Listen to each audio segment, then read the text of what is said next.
What's your name, brother? I'm better. So look, let me say you something. It takes a lot. Look, it's hard to come up stage and stand in front of a bunch of judgmental motherfuckers and bare your soul. That's a hard thing to do. So show some love. Look, can we get it? All right, so look. So we gonna take turns, right? So look. If ever you fight dog, you don't try to call Quest, you don't fight dog, yeah? Rest in peace, Foxy Assassin. That's right, rest in peace, fight. So look, if I say, can I kick it? Okay. Some people know, some people don't. The people that know gotta teach the people that don't. The proper response to, can I kick it, is what?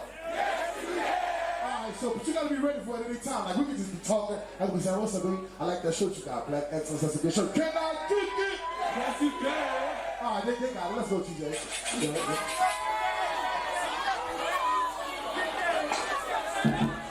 Yeah, I can't hear the house.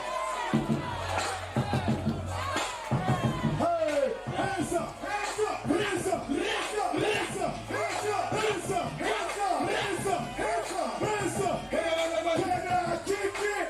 Yes, you can. Can I kick it?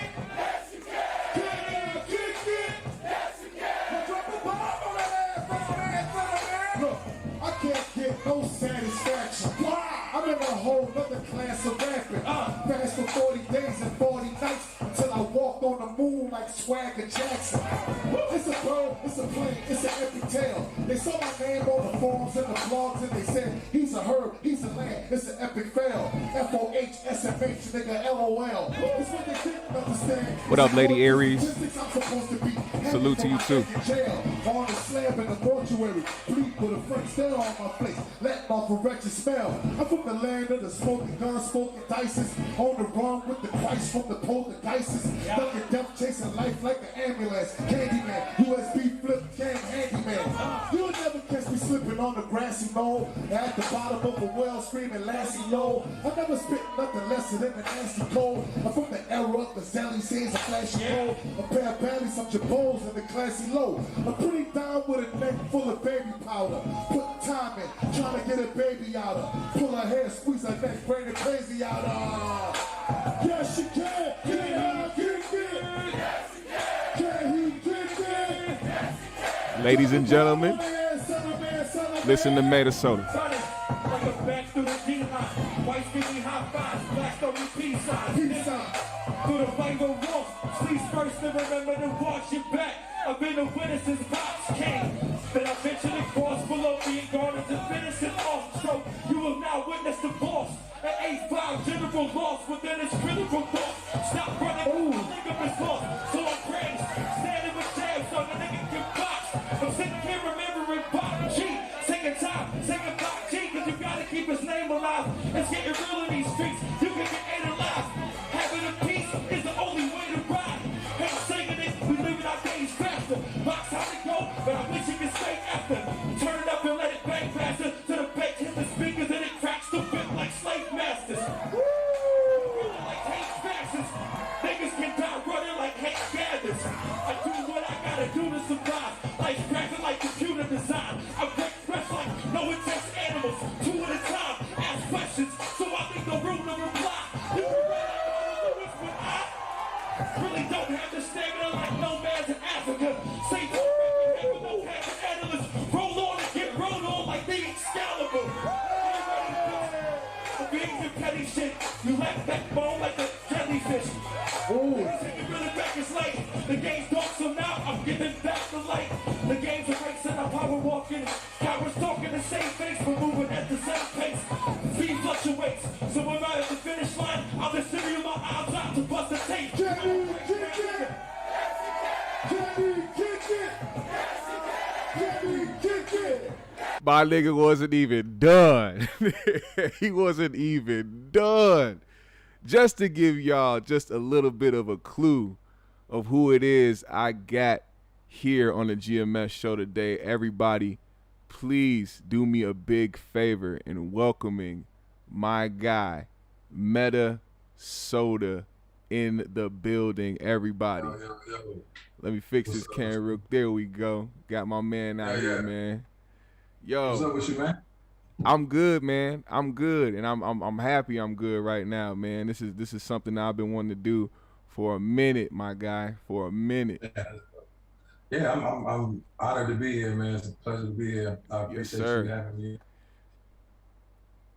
So look, what I did was, hold on. What's up, GMS fam? What's up, GMS fam? I got you. Hold on 1 second. I'm gonna adjust this camera for a second. It got real big on me. They didn't want the camera to be right after that, man. The camera all fucked up because it heard the freestyle and was like, this nigga held his own with goddamn J Electronica. If you didn't know what you was watching just now, y'all know, if y'all haven't heard of J Electronica, which I hope y'all have, y'all will be somewhere in a hole if you haven't heard of one of the greatest. What he did was show this man right here, Metasota love. It was from one legend to another, basically, is what happened in that situation. And this has been somebody who, we gonna get to where he came from, his upbringing and everything, where he was raised and his time in Minnesota and all that. But me being a born and raised Minnesota kid, and coming up in the scene and starting to rap, a lot of the people that I would hear about would be some of the people that I ended up respecting down the line as far as lyricists, and Meta has been one of the people that I've heard about and run into and came across over the years several times, and just seeing his work and his progress and everything that he's been doing, and just his pen alone, you know what I'm saying, just one of the people that I highly respect as an MC, and I'm glad to have him here in the GMS show, man. So once again, y'all welcome Metasota to the GMS show, man. G, like, what am I supposed to do with that intro? Like, what am I don't know, man. Well, I hope I'm cool now. Shit. Nah, you good, man. Look, man, this was an interview I've been waiting to do, man. He's gonna be, he's the first artist that I'm interviewing on this show, and for a reason, because like I said, being in the scene out here, there's a lot of, me and him know, the type of things that go on in the scene, and just how certain people are, and it's never, it's I guess it's a stigma behind people being genuine. You know what I'm saying? I think, he's one of the people, few people who keep it real genuine and keep it real with everybody, and he ain't gonna pull no punches. If you fuck with you, he fuck with you. If he don't, he don't. You know what I'm saying? I think you can really, catch that from his demeanor. So, respect for coming on the show, man. So now let's get to the interview portion of it. Like I said, I played the video in the beginning just to give y'all, a taste of who I was interviewing today. And in that video, J Electronica, the legend, had a show out here in Minnesota, and he decided to bring up my man on stage, and he did not disappoint. And he held his own, and that's I think that was at the moment for me that I was like, yeah, this dude is just he's out of here. You know what I'm saying? No pulling the punches. He didn't care who he's on. Like, I mean, of course he has immense respect for Jay, but at the same time, it was like he didn't care who he was on the stage with. He gave he lost it. He lost his mind. So I want y'all to get to know who this is, and all my real hip hop fans and people that really love rap, I need y'all to tune into this. We're gonna get to know Metasota today. So let's start out with you and your upbringing. Where did you come from? Who is Metasota? How did you get to where you are today? All right, so I was born in Munster, Indiana, like 15 minutes outside of Gary. Yeah. My mother is from Gary in East Chicago, Indiana. That's her side of the family from there. My father's from Greensboro, North Carolina, and he was there for a job. We were there until I was about 5, and he got a job in Minnesota. And yeah, I had just been in Minnesota ever since. So that's basically like how I came about. They always lived in the suburbs. So we started off in Minnetonka, then we was in Burnsville. Then they built a house in Lakeville. We was out there for a minute. I moved out after high school. I was gone. And then, they stayed in Eagan, Burnsville again. They've always been in that area, but I don't know. I just knew there was something more. You know what I'm saying? I didn't want to be the total black kid in Lakeville anymore. I didn't like it. Once I became self-aware, I knew that wasn't for me. Right. So I ended up transferring to St. Paul Central. We would drive every day from Lakeville to St. Paul every morning to go to school. You know what I'm saying? But I think about it often. If I wouldn't have made that move, I wouldn't be here doing this interview right now. I would not be Metasota. I would have never been a rapper if I didn't go to Central. Shit, I'm glad you did, man. And then for people You know that what I'm aren't saying? Like familiar with Minnesota, I that's a think about long that ass often. drive. Yeah, I think about it often, man. It's really weird, like that I was that self-aware, and then I just had that, like the people I knew at Central, like the homies that I ended up being cool with and everything. Like it just everything happened for a reason. That going to that high school changed my whole life. Like, bro. And is that where you met Tech at or? Yeah, Yep. absolutely. Yep. Tech, BDF, uh, who was Dialect and Aquil and all them and Oh A shit. Rod Okay. from Purist Forum. They all went Yeah. to Central. High Respects went to Central. Uh, Guardians of Balance, St. Paul Slim and Mastermind. They were older, but they went to Central. I was there. Yeah, it was. That's what I'm saying. Like all these names are like classic names, Hell yeah. and they were either my age or older, and that's who I was around, and Yeah. that's who I got influenced by, like watching these dudes freestyle all the time at fire drills, Yeah. or You ain't had just no choice. Central. Yeah, Red Freebird's class, the recording class. Like Central had 6 recording studios. You know what I'm Yeah. saying? So like High Respect's first album, they did it in high school. And they got a grade for it. You know what I mean? Like Right. it's just crazy seeing that. So I felt like I had no choice but to be immersed in the hip hop at that point. So coming up in Central and being around that atmosphere of people freestyling and just kind of developing your love of hip hop through kind of seeing it firsthand as well as, of course, listening to the music, but seeing it firsthand is a different type of influence. It kind of makes you want to, do that shit as well. You know what I'm saying? Yeah. So now with that, so like school, so your school atmosphere, when did you start really just diving in and joining in on the freestyles and getting with everybody and how was that like? Not till my senior year. There was a fire drill. So like the fire drills were like open mic. You know what I'm saying? Like Central was a really big school and it was a lot of rappers. So it would be, if you ever seen Central, like the front steps or whatever, it fit like 500, 600 kids and they're all listening. And there's a circle at the bottom of the stairs and that's the cipher. Yeah. There'd be like 30 to 50 people in it. You know what I'm saying? And one day I just was like, fuck it, I'm gonna try freestyle, because they knew me as the church kid that, that hooped and played ball and went to church and stuff. So I started going and I did decent. And the homie Lee Ford from Purist Forum, he was the one that gave me the name. He was like, "Dog, you should go by Metaphor," because you spit a lot of punchlines and like metaphors. I was like, all right. So I was Metaphor for a long time until I just realized there was this actual word, and there's like a lot of other rappers and like entities that go Metaphor, spell it a certain way. Right. It was just hard to copyright, so I just went by Meta for a minute, and then ended up with Metasota. That was a joke. I said it as a joke, and it just stuck. It stuck, and it really did stick. Cause that's a very incredible name. Yeah, that's what I'm saying. Like I said it being funny, and everybody liked it. They were like, "Dog, that name, like nigga, that name was cold." I was like, I was like, "Oh, cool." Like even to this day, people will be like, "Metasota, that's a really dope name." Like people from out of town or something. I'm like, "Wow." Right. I was just playing, but yeah, it came out as a joke. I was like, "Yeah, I run this stick, nigga, Metasota."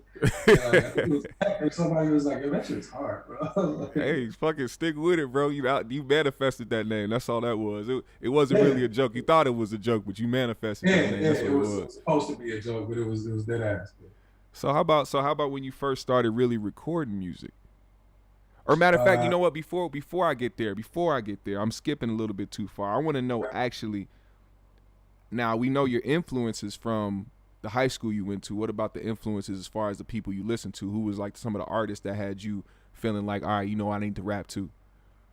I didn't get that until later. As a kid, I was like I don't know, I was like a 76-year-old nigga. You know what I'm saying? Like, yeah. I listened to, like for real, I was 9 years old and I asked my mom for my birthday, I wanted the Stevie Wonder anthology and I wanted the Isley Brothers Greatest Hits, and they got it for me.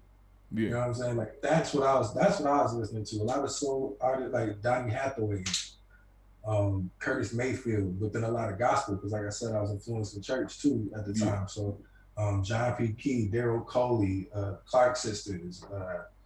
You know what I'm saying? There was a lot of people like vocalists like Vanessa Bell Armstrong. Like I liked vocalists. Yeah.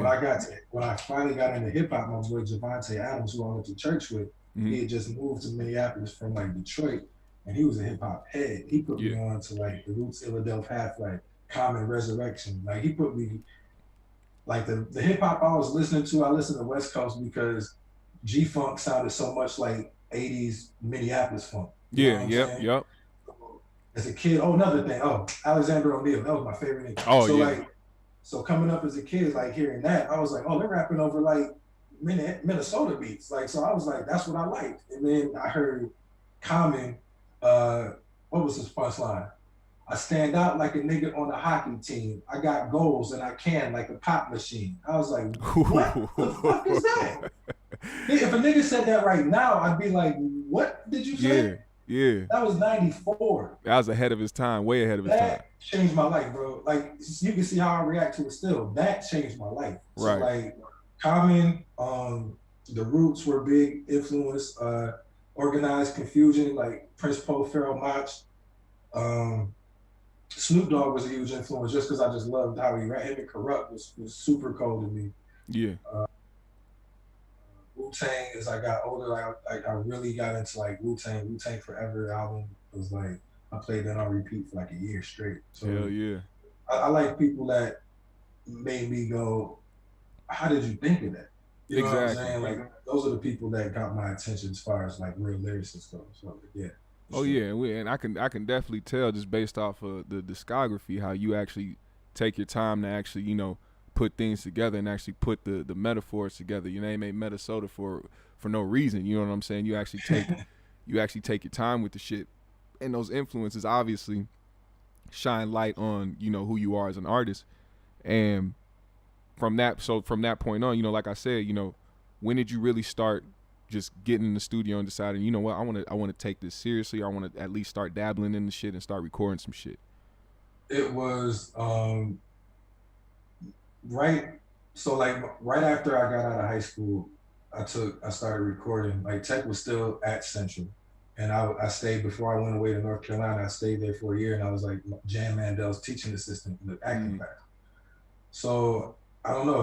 He was in class one day, and he was like, "Yo, come record something." So we recorded a song, and then I recorded a song called "Name Calling," and I was like name dropping all these different students that were there from the past, like present, all that.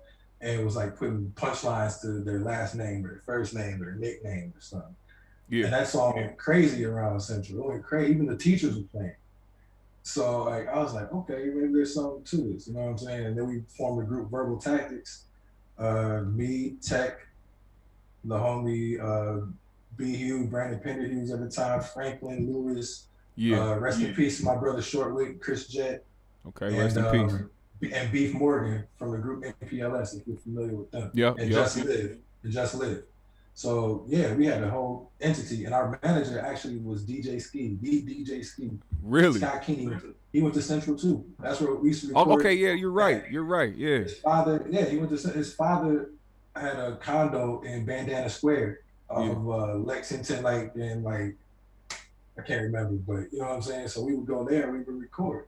And that's DJ Ski's spot, and he was our manager and stuff. And then he took our music and went to New York and left us and played our stuff, but that's a whole other story. Yeah, man, it was just being, like I said, it was being around so many people that were doing so many dope things. And I was like, I wanted to be good just to keep up with them. That's how it started. It wasn't even because I was trying to be that nigga or be the best rapper. I just wanted to keep up with them. So that's how it started. And then I just kept at it. Yeah. So from that point on, you've been somebody who has avidly been out here recording and just continuously perfecting your craft. You know what I'm saying? No matter how, you know, good you are, good you believe you are, you always have to perfect and practice and get better every day. And I feel like that's something you strive to do a lot. And, you know, like I said, you hear it a lot in your music. So when I go back to, you know, certain things like, you know, your like certain projects that you've done in the past. So like we talking about certain things you've done. Let's go back to Happy I'm Present. Okay. Where was your mind at when you made Happy I'm Present, for those who are in the chat? when I did Happy I'm President, that's my first solo project ever. I had just split away from Coffee Brothers North.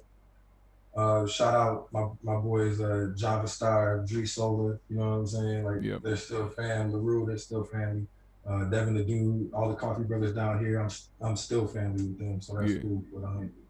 But I just broke away from that, and I was just trying to separate myself completely because I was already like the black sheep, but I had the most prominence in the group as far as a name. Well, look, can we break down that real quick, just a little bit, just you and Coffee Brothers North and that whole entity of things? Yeah, it was just kind of put together, man. We had this money man, and he was a native brother that was out on the res, and he just had all this money. He was a fan of like Devin the Dude, and they saw me perform a couple times, like at the foundation and like the underground and the Northeast, you know what I'm saying? So like, and then I opened up for Devin the Dude at the foundation. Yep. Devin like had like the bouncer was like, yo, follow me. And they brought me to VIP. I was like, yo, what we doing? And just like the movie, this nigga Devin, there's two chicks on two knees, right? Each side. They split apart. Devin peeks his head out like, hey man, much love. You know what I'm saying? You real good, man. That was real good, man. I was like, oh wow, thanks, Devin. I appreciate that. He was like, oh yeah, and then went back. And that was it. He said, that was my God, honest to truth first that's interaction. I guess him and Jesse must have kept in touch, and they were like trying to really recruit me. Oh and yeah. I didn't have to sign nothing. At the time, the studio was at the Profile Center on 27th and University. You know so it was. I got to record. I got to drink when I wanted. I got to smoke as much weed as I wanted to. To be honest, it was just. It started off as something to do. It was like, oh, this dude's got all this money or whatever. We just having fun. Yeah. Then we started touring, and then the problem became we're out here touring, opening for a national act like Devin the Dude, and we don't even got project. You know what I'm saying? Yeah. Like, we had recorded songs, but we didn't have like a set project. So our songs were like, I had like 2 or 3 solo songs. Java had 2 or 3 solo songs, and we would do it like that. But we didn't know each other's music. We got better as the tour went on because we had to. Right. And it was, the first year was crazy. The second year is when I got Regis. Shout out, he was my DJ at the time, Regis. And I brought him, and then I had merch, and then we had just dropped a mixtape. Meta and Regis make a mixtape. Yeah. So my whole thought process changed the second time around. It was like, no, I'm not about to be out here half stepping. Just because we don't got a Coffee Brothers North project don't mean that I ain't coming out here with something. You know what I mean? Right. But that kind of caused a rift in between me and the head dude, not the other artists. They fucked with what I was doing. They agreed. They thought they wanted to do the same thing. You know what I'm saying? And he thought I was acting like I was too big for the group, and it was really like, no, I just know that you're underhanding us. You're undermining us, and you're not letting us. We're not living up to our potential in this situation with this talent that we right here. We have nothing to show for it, which is supposed to really be the point. Right. And then at the end of that tour, it was basically like, nah, I'm good. And then I separated, and then I did Hit. And when I did that, it was just awesome. I'm gonna do something in 2 weeks. I started in January 5th, and I dropped it January 19th, my birthday. So if you see, it's called Hit, the 14-day theory or whatever, the 2 theory. So that's why it's called that. Because I did it, I wrote it, recorded it, put it out in 2 weeks. And I actually did that at my son's studio. He's the one that mixed it. Oh, okay. Yeah. Yeah. His studio was off of Washington and 27th at the time at that big red building. Yep. He had a studio on there. And so, yeah, of all people, my son was the one that let me record because he was on tour with Pat Brown because he was still doing rock music, kind of transitioning to rap. And he gave me his keys to his studio. And shout out to my son, man. I feel like my son been a real one for a minute, man. And you know, of course, everybody got different things they say around the city, shit like that. We don't. I'll never pay attention to shit like that, man. If you solid, solid, bro. I'll never, no matter what has happened or what will happen, I will never front on the fact that he didn't have to do that at all. Right. You know what I'm saying? And he did. And he saw something in me out that he was like, yeah, you need to get that music out. So I always got respect for him. I always got love for him for that. Like, big up to my son for real. Yeah, and And then that's a matter of fact, the song that you have with my son that features Ab Soul and yourself, another person who has, you know, for one that I'm definitely a fan of, and just, you know, knowing you guys' history is just one of those things where I, you know, of course I got to ask you where that came from. You know, you and Ab Soul's relationship. man, shout out my bro Ab, man. I ain't talked to him in a couple years, but that's family forever. Yep. We met on Black Planet in a chat room, Yep. and we used to text battle. That's literally how we and we ended up in the same crew. And I got another homeboy I stay in touch with. I keep in touch with two of them. One, he went by Snake Holly. Shout out to Snake. He's out in Brooklyn. And then my boy Scatty. Scatty's one of the Clubhouse gang now. Scatty's back around. Yeah. He's a good dude. We were called Area 51. There was some other people, Nova, Domino Cash from Philly, all this other stuff. Right. But that's really how we started. And then we used to go on to Yahoo Messenger rooms and we would rap to each other. And he would have, you know, he's talked about it because his parents had that record store. He was the first one that started recording. Right. So when he would record a song, he would send it to me. He would email me the song and he would call me on three-way with one of the other homies. And he would ask me like, yo, what you think about this? How you think this punchline is? Should I do this punchline a different way? Yada, yada. Like he would literally ask me for advice on rapping. And that's how we got cool. And then the bigger he got, you know, it was just crazy watching how big he got. And he saw me in town or whatever, he was in town, and I just came up to him, it was like a sound set week or something like that. Yeah. And after reconnecting, no, I lied. My son again. My son's the one that connected us for the first time in person because we did that song. Yep. At that same studio. It was like a year after hit. So he's actually the one that made it happen. He was like, yo, you know Ab-Soul? And I was like, yeah, that's the homie. He was like, yo, I'm in the studio with him right now. I was like, what? He's like, I'm about to send you a car. That's how it happened. And then me and him met for the first time because of that. And then we just, anytime he was in Minnesota or I was in Cali, we just kept in touch or we smoked or whatever the case may be, you know? Oh yeah, definitely. And I was actually there for one of those instances, man. Ab-Soul had a concert here. He had a meet and greet at Fifth Element, I believe. And this was at a time when I didn't know anything about, you know, y'all relationship at the time, and I got to actually see y'all interact and stuff like that. I realized that y'all actually knew each other. You know what I'm saying? It was just one of those things that was like, once again, another legend respecting another legend in a certain way where people have to pay it. You know what I'm saying? Like, this is something where people need to pay attention to shit like this. You know what I'm saying? Like, and it's not even just off of just who the person is. It's more so just the fact that, you know, lyrical wise, these are lyrical giants who recognize that you stand in the same realm as them, and it doesn't matter about how much notoriety or anything like that. You know what I'm saying? It's just one of those things. I take that like I agree. I didn't mean to cut you off, but I take that type of shit to the grave with me, man. You know what I'm saying? Like, they say money is beautiful and all that, but you can't take it with you. Nah. I can take all of the love and respect or anything that I feel I've earned over the years. That's coming with me because that's energy. That energy is transferring with me. Yeah. So that's why it always means more. I take a kind word over a picture. Yeah. Any day. Yeah. And I think a lot of people forget that you know, some of the most important things in life aren't material. You know what I'm saying? A lot of people forget the aspect of actually genuinely feeling something. You know what I'm saying? And I think in your case, you are one of those people who, for one, highly respected. I don't even know how much I even have to say that. You like everybody. There's not one person that has anything bad to say about you. Everything is all positive. You know what I'm saying? And I think that we don't just need to necessarily give people who are in a certain level in life their flowers while they're still here. You know, that's with everybody, man, everybody. And I think that's what we're striving to do here. I'm a big fan of telling people how you feel about them while they're able to receive it. You know what I'm saying? Like, I don't mind, like, people, like, I'm an affectionate person. Like, you see me, you know what I'm saying? If I'm at a show, 75% of my time at shows is dapping and hugging people. Yeah, hell yeah. It's always been like that, you know what I'm saying? But I don't mind it. It's something it's like something we can. It's mutually beneficial.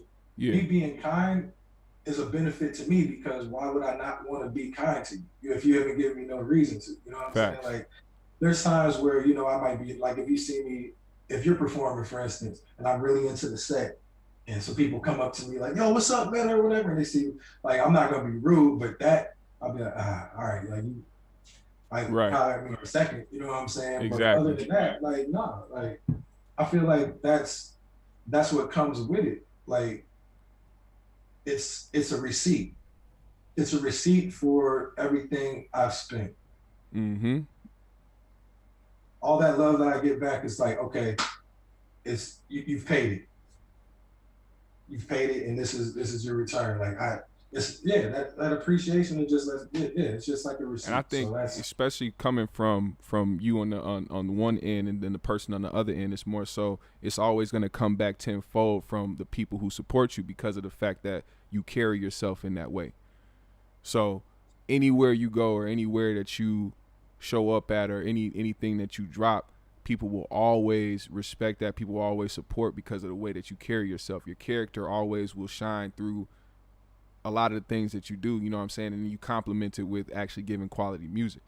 So with that, just the different projects, man, you come out with a lot of projects. One of the projects I really want to talk about is Rum DMT. I know I'm skipping over a few, you know, it's Black Friday, you still got Still Happy on President, Monday Night Raw.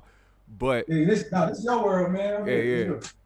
Rum DMT. Give me some background on Rum DMT, because I remember when this dropped and it was just crazy. Rum DMT was supposed to be called a whole different. It was supposed to be called something about Larry. That was how it was supposed to start. Yeah. In the midst of that, I had been studying up on DMT, and I really wanted to try it. Yeah. One of my homegirls, she passed, Ryan Velt, rest in peace. Her and her husband at the time, William, they knew we had talked about it, so they had this big cabin party, and they invited me out there. We were drinking and kicking it. It was like in Wisconsin, like on the border of Wisconsin and Minnesota somewhere, like an hour or so away. And then they bring me aside, and they're like, yo, we're about to do DMT. Are you trying to do it? And I was like, what? Yes. They took me to this room. We go to this room that they have is completely blacked out. It's those two, the homegirl, Katie Craig. She does, I think it's Jackrabbit, but she's one of the best tattoo artists. She does a lot of Sean Anonymous artwork as well. But anyway, she was there and somebody else. And the room went black, and we just waited and watched everybody have their trip. Mm-hmm. And it was crazy. It was crazy. Actually, you know who was in there? It's got a Botsy. I don't know if you know who that motherfucker is. But, who? You know, it's better. It's better. We'll talk about him. We'll talk about him off camera. Okay, cool. So yeah, it was just that experience changed my life. Like I astral projected. Like how people say it happens, it happened. Like it was crazy, and I felt so insignificant, and I felt so minuscule.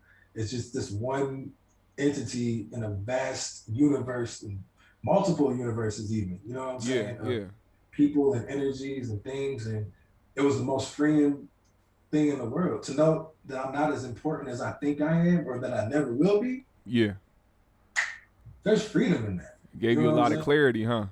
Yeah, there's a lot of freedom in that. So like I came out of that, it was only a 10-minute trip. Came out of that, my whole mindset towards things changed. Yeah. So that something about Larry, it was more, I wasn't ego-based no more. You know what I'm saying? Like I tell people a lot, like if you go back and listen to my music, I dare somebody to find 5 songs where I say meta in it. Because the messenger doesn't need to be, like, the author doesn't need to speak of himself. Right, in my opinion. You know what I mean? But knowing that and like feeling like having that freeing experience, the Rum DMT thing, it was just, we were drinking rum, and I was drunk off rum or tipsy off rum when I did DMT. And that's why I called it that album. And I got into a dark room and I just rethought about that. That's where I did the song. The title song came from, and the artwork came from for that. I just drew because I drew that after like just trying to get back into that mode. Well, I also want to shout out the features you had on there. You know, some Minnesota real ones. You know what I'm saying? We got Tech, of course. Tech is on there. Jamila Pettiford. Yeah, man. Khalik, Proper T, Reeferee, who has been going nuts lately. Bus driver. Shout out Reef. Reef is one of the coldest dudes out. Period. Not from just Minnesota. Just period. That's another Minnesota artist I'm interviewing in the future, man. Because first of all, just beyond him being just a dope lyricist, dude is funny as shit. Funny as shit. It'll be an enjoyable ass interview for the people, man. So I'll definitely.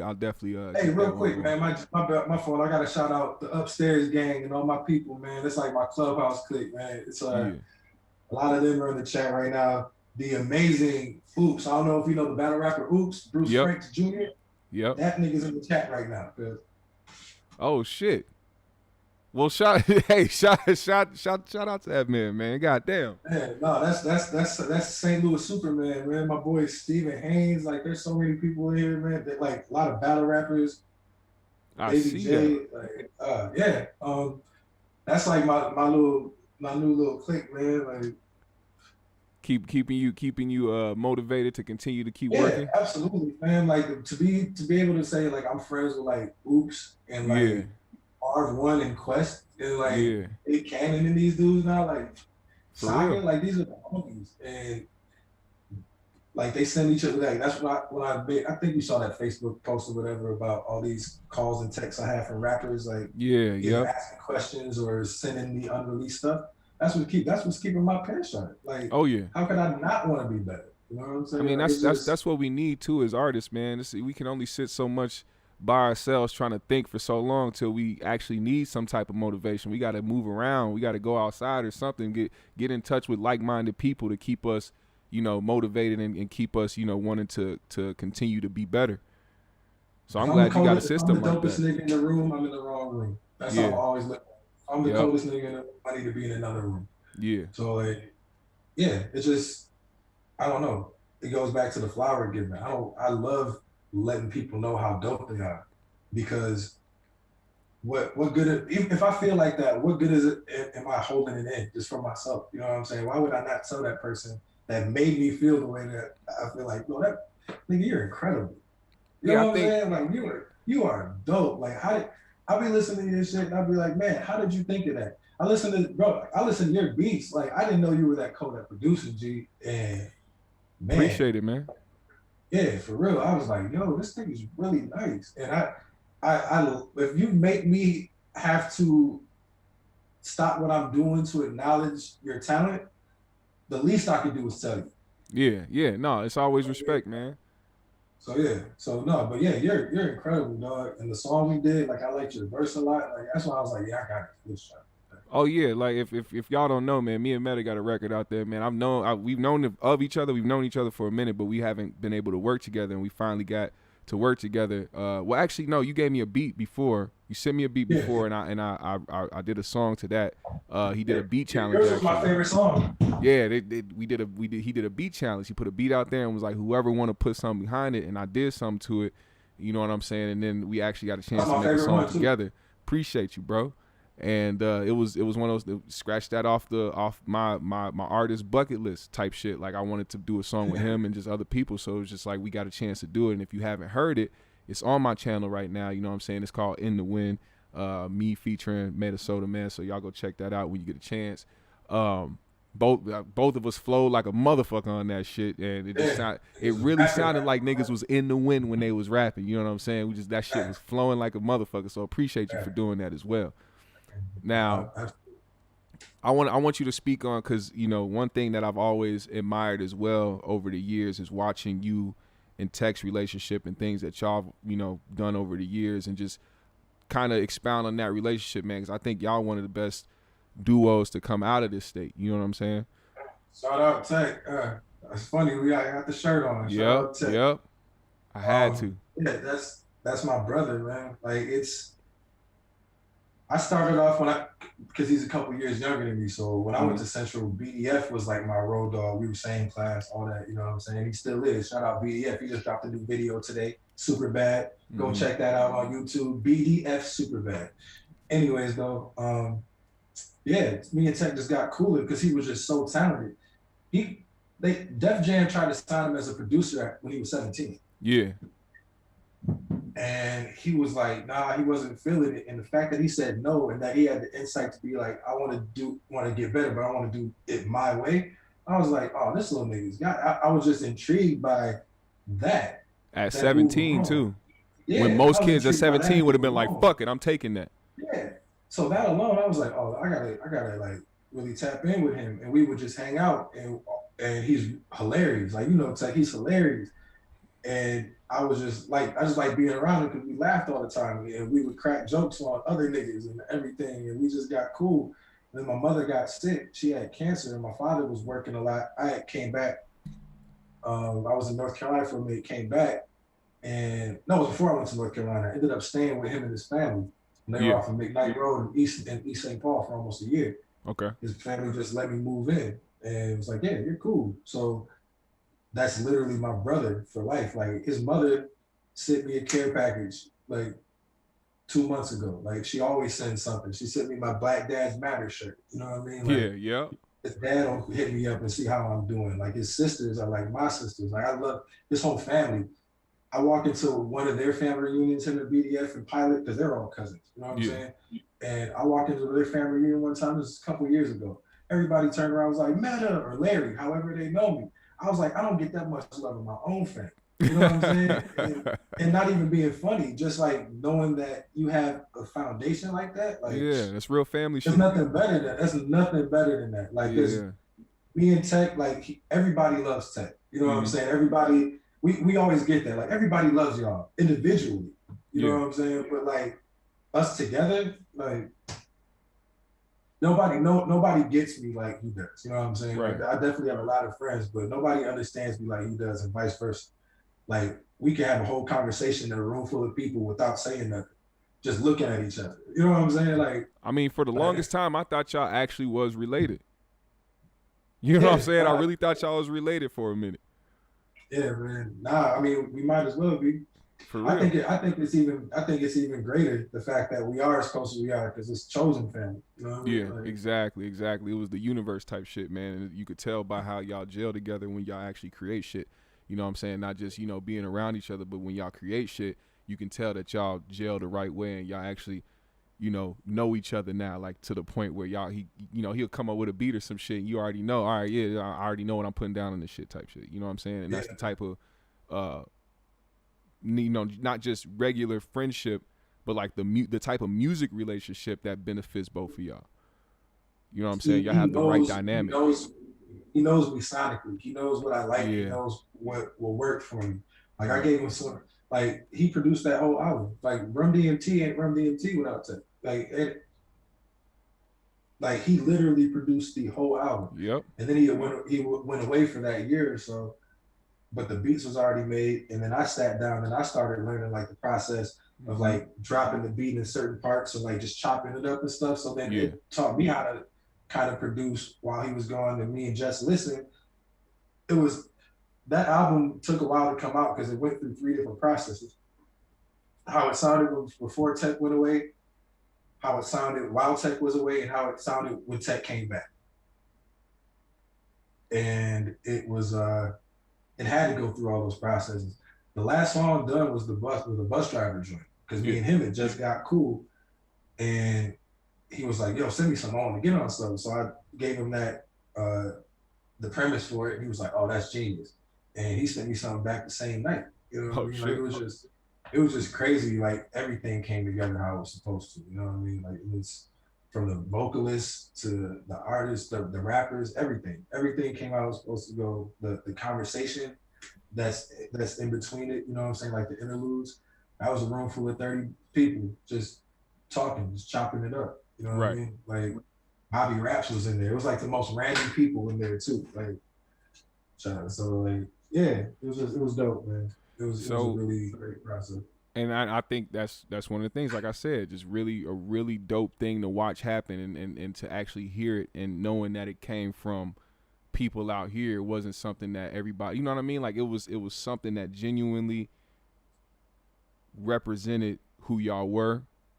You know what I'm saying? And where you were at the time, and just everything, different personal things and shit like that. And that's another thing I wanted to get to, was just now, like, you know, of course you don't live in Minnesota anymore at the moment. You live in Texas. Yeah. And I want, and just speaking to just your character and who you are, shit like that. Expound a little bit on where you are. You said what? Yo, I got this light doing this like flashing shit. And I didn't mean to do it, and it won't stop. So Hey. if anybody that has epilepsy or whatever, I apologize. If you about to have a seizure, exit the chat. Yeah, you might want to just log off real quick. No, I don't. It don't look crazy over here. It actually looks. It actually fits. It actually fits. It's cool. Oh, cool, man. So. So now, like, just, you know, if you want to expound on that, your move from Minnesota to Texas, expound on, you know, kind of why you did it, and what you're doing now, and as well as, you know, you still incorporating your music and through all of this. My mother had a massive stroke right before Christmas in 2018, and she was living in Des Moines, Iowa at the time. She was in 2 different hospitals. And then she got put in a nursing home, and I was going back every weekend from Minnesota to go see her. And we just hated the idea of a nursing home from the get-go. You know what I mean? That was not what we wanted. And so we ended up, my aunt was like, yo, I'm thinking about moving her down to Texas with me. And I said, oh, wow, okay. Well, just let me know what you need from me. She was like, well, I need you to move too and help out. And I said, I was on the phone, and I was basically like, all right, when? And she was like, next Saturday. It was a Friday. And I was like, all right, I'll see you in 8 days. That's literally what happened. Just how it went, just like that. No questions asked. We went and got her from Iowa. We got her from the nursing home at 5 in the morning, because our flight left at 6:45. So we got her from the nursing home at 5 in the morning, get to the plane, all that. As soon as we step off the plane at Hobby Airport in Houston, I officially became her caregiver. So that's what I've been doing since I've been down. And respect to you, man, because, you know, a lot of people that, you know, hear the title but really don't know what goes into actually being a caregiver. You know what I'm saying? It's like it's a lot. It's a lot of work, man. It's a lot of dedication.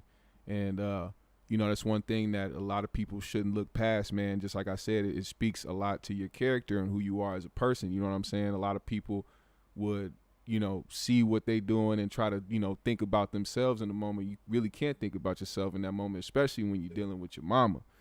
You know what I'm saying? So it really much wasn't respect. A question. I appreciate it. It really wasn't a question. It was like, I just needed that. It was basically like, okay, the pause that I took before I answered was me trying to process, like, all right, I'm about to have a different life. Like, that's literally what it was. It wasn't yes or no. It was, okay, shit, here we go. Like, to be honest, my mom's, like, people that know my mom, she not only was she mobile, she was a mover and shaker. She would travel all the time. We'd be going somewhere every month. So for her to not even be able to use the bathroom by herself, like, I know that was a lot for her. Like, to be a lot for me, like, I can't imagine from her point of view. So it was just like, yo, just got to do what I got to do. But I'm fortunate that, like I said, back to my friends, my homegirl Haley at the time in tech, they got me this laptop that I'm using right now. Yeah. They put Ableton and Pro Tools and all that on there for me. It just was like, here, you need to do some music. You can't be down there and not be doing music. You'll go crazy. And they're absolutely right. I would have lost it. I don't know if I would have been able to be this strong if I didn't have it. So, yeah, music literally saved my life as I was trying to save her. Yeah, man, that's how the universe works, man. Like I said, you're one of the people who are highly respected, and you got a lot of love out here. So when people see what you're doing, of course they're gonna make sure, like, all right, yeah, he out there doing that, but this man needs to be recording something, rapping something, writing something. There's no way that this person here who is extremely talented as you are should be sitting and just thinking about raps. Now put that shit down, put that shit out, work on some, you know what I'm saying? Even if it, you know, because of course, like I said, you know, being a caregiver is not an easy job. You know what I'm saying? You can do shit all fucking day and then, you know, not even have the energy or the motivation or the will to want to even pick up a pen or pick up your phone and write something or record something. But when you really love the shit, you know what I'm saying? You find your time and you actually do the shit. And I think, you know, that's another reason why, you know, me personally respect you a lot. You know what I'm saying? And you got a new song out now called I Am Him. And that's like I think that song right there for one is just, I mean, I want to play it for everybody, but I don't know. I can't. I don't know if I'll get. I wouldn't get copyright strike, right? Because I think they have to play it. If you need to, I mean, I'm giving you permission. All right, cool. Yeah, I got permission from the man himself. We gonna play it real quick before we get to the ending of this. So I want to play this for everybody so they can hear it, man, and listen to the new song. Shout out to the Upstairs Gang. They're the ones that made me put that. The reason I put that song out was because of them. Like Marv One, Lou Cypher, and them. Like them niggas gassed me up so much off of that song. Like I was like, yo, I gotta put it out. Yeah. So shout out to them. We upstairs. Let's go. I Am Him by Metasota. Listen up, y'all. Hey, you know how many people tell me not to be humble? Like 4 people told me that today. It's no exaggeration. Look, I am him, never been more sure about it. Frankly, you can lie to them. I've been painting pictures, wanna frame me? You should try again. To everyone I cut off trying to play me, here's a violin. Smaller than the fucks I've given, living to inspire kin. Present, see the gift in my environment. Sifting through the violence till I'm vibing with my tribe again. Venom stuck inside my pen with shit I had to find within. Difficult is trying to fix the signal on the fire stick. Keep it tall, 6'3" and all. Nigga, I am him. Could never lose my stripes like a tiger skin. Skid marks, tires spin, talking sheep, time was spent. Names ain't ringing any bells, rep is light as dryer lens. So recognize that I am him. Niggas ain't gonna jeopardize what I done did. Step into this history and set aside the biases. Lack of views in desperate times can wreck your pride, yo, I'll admit. Praying will be kept alive, but death provides enlightenment. God body, 5%, I am it. Pennywise, I am rich. Can't deny my triumphs when the title fits. Tired of this, disrespected by the kids that I won't even diss on record. Disconnect from Instagram a millisecond. I insist, legend, you think I'm a myth. Shining on them, quiet for the ones that want my light to dim. Hyena in the lion's den. Artists get they oxen to the highest bid. Envy in the eyes of men, fuck whoever I offend. Flyest in whatever room that I am in. Too cold, cryogenic, all around like hydrogen. Niggas got my patience Richard Pryor thin. Prying in my business, image pirated. Plotting on the God like Pontius Pilate. Give me my assist. Plenty folks are thriving just cause I exist. I could write a list, but I'm content cause I rhyme like this. I was sick when the riots hit. Inside a crib in Texas, texting activists in Minneapolis. I ride with them in spirit though. Mask like Mysterio, and I can flip Frankenstein and shit off the top like a flying kick. I am hip. First album after Coffee Brothers North, and I hit split. Opening for Devin was heaven, but got the driver pinch. Had him suicidal, vital minutes, it was kinda tense. Back home, we aiming to be king, but still admire Prince. Minnesota nice, but I'm what kindness is. Cage bird is silent, damn. Maya didn't die for this. Her life's a bitch, faster than the Nolan Ryan pitch. Matter of fact, if there's a heaven, I know where Ryan is.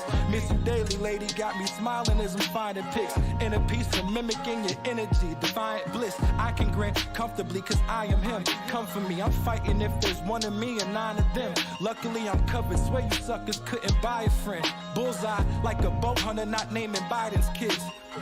Eyes are big, thinking about that last bar. Hardest try to fight a bid, defenders got a glass jaw. Tyson in his prime, how the lines just hit. Rooftop, juice like Cuban on the vibrant tip. Classic as a vinyl spinning, hiding from these viruses. Nightmare for my sinuses. Rappers get no pension, need a stipend to retire with. Tough talking rap, gangsters crime is a requirement. Clouts and addiction, get indicted for the whitest shit. I don't align with it, might repent. Mike's resent how tight I grip it. Cause I am him. Yeah. Y'all niggas gonna learn one day, probably. Yo. As you can see in the comments, the man has not lost a step, a skip, or a beat. Man, I'm trying to. I don't know. I feel like I'm in a class of people, at least friends of mine that I know, that we're getting better as we get older. Yeah. You know what I'm saying? Or at least striving to get better as we get older. Instead of like, I feel like so many people, it goes here and then the rest is just all downhill. Like I feel so bad for Nas. Like imagine your first thing you ever did as an 18-year-old kid being heralded the best thing you ever did. Yeah. You know what I mean? Like that's not it would be hard for me to take that as a compliment. You know what I'm saying? I mean, some well, people what don't have I understand been doing? that. Or I would have to look at, like, have I been so stagnant, or have I not been growing enough where this is like my magnum opus? You know what I'm saying? Like it's kind of crazy. It's kind of crazy to think about. And I just know that, like, I don't know. Maybe that's why I like Run DMT so much, because I was already a few projects deep and then dropped that. You know what I'm saying? Right. And I think that's by far my favorite joint. I don't know, but I also know how much work went into it too. So. Yeah, and I mean, when you put a lot of work into something, it kind of moves its way to becoming your baby almost. You know what I'm saying? Like something that you really give a fuck about. You know, it doesn't discredit or kind of put everything else in the background. It's just that's a body of work that you really can sit back and really appreciate. You know what I'm saying? Like as well as all the other stuff you've done. And this song here, I Am Him, just because it just continues to show, like you said, man, you continue to get better with time, man. And you continue to elevate and progress in your craft. And you will forever be somebody who will be a legend, not just in, this city or this state, but anywhere that you go to decide to, spread your wings, you know what I'm saying, and continue to be who you are, bro. So, I'm once again, I'm very fucking glad that you decided to hop on this interview, come on the show with me, man, and talk about, your life and, your start and all that shit, man. I was curious myself, you know what I'm saying? Like I said, we've known each other, you know what I'm saying, for a while, but we've never had a chance to really sit down and chop it up for real. So I feel like this was the right time. That's why I wanted to do it. That's why I wanted to do this too. Like we could really have a real conversation. I'm an open book, man. Like you ask, I'll tell. I ain't got shit to hide. You know what I mean? Right. And I respect the journey as well, not just you as a person, but the journey that you've been on and everything that you've been doing, and just like I said, your character, man. I really fuck with people who are genuine human beings, man, and you are one of those people, and I respect you highly. And man, immense amount of love for you, bro. And I want to continue to see you, releasing shit and putting shit out to the universe, man, because people love the shit, man, and they support you, bro. I appreciate it, man. For real. Hold on a second. I want to say what's up to Let me see if I can get mine. Hold on. I'm about to join on my phone. Okay. Hold up.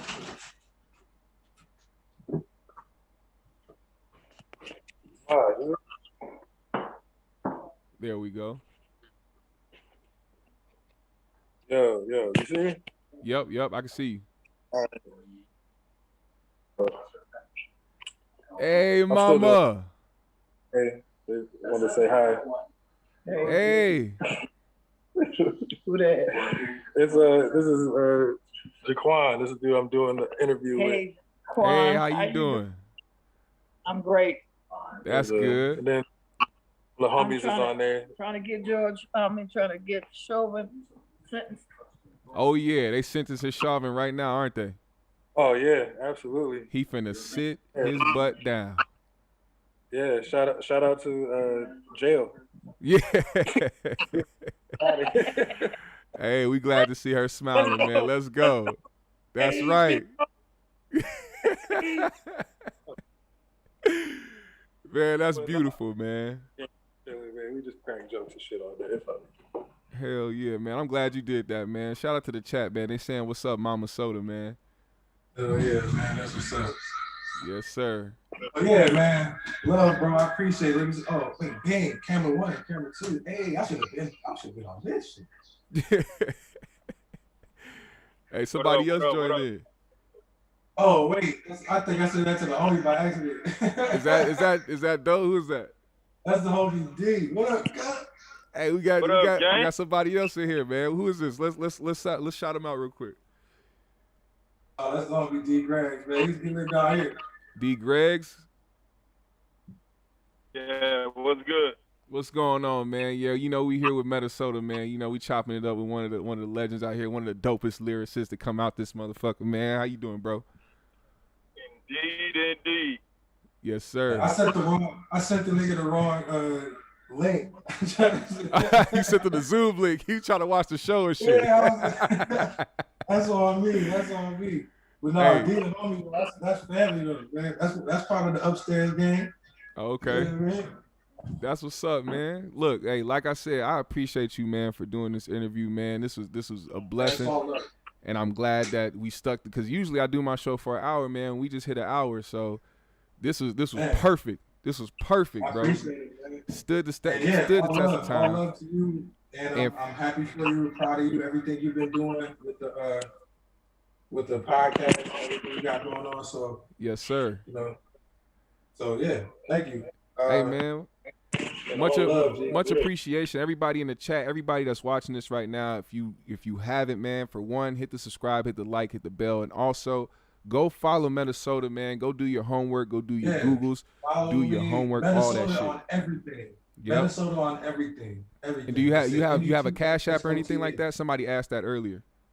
What's that? Do you have a cash? Somebody asked if you had Cash App earlier. Oh yeah, it's $$ Metasota 1. Metasota 1, just like you read on this title, Metasota 1. Go show love, man. Go support. Yeah. Go hit a Spotify. Go get all my shit, man. Yes, like, sir. All of it. I appreciate it. I appreciate this time. Love, bro. Whenever you're ready to do another song, holla at me, man. Let's get it, man. Everybody, y'all say what's up, man. They say thank you to Metasota for dropping by the GMS show. Put the GMS in the chat right now if you haven't already. Everybody that was in the chat, much love and appreciation. We out of here, man. Thank y'all.